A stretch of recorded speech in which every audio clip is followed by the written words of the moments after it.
sarili lamang.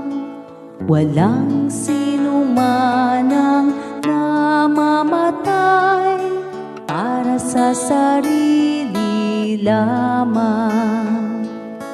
Tayong lahat ay may pananagutan sa isa't isa.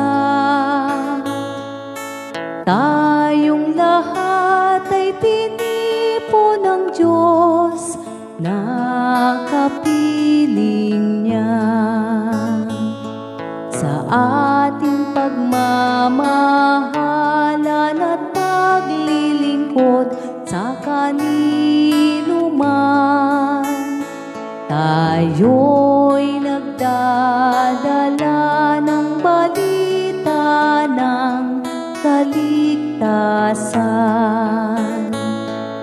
Tayong lahat ay may pananagutan sa isa't isa. Tayong lahat ay tinipo ng Diyos na kapiling niya. Sabay-sabay ngang nag-aawitan ang mga bansa. Tayo'y tinuring ng Panginoon bilang mga anak.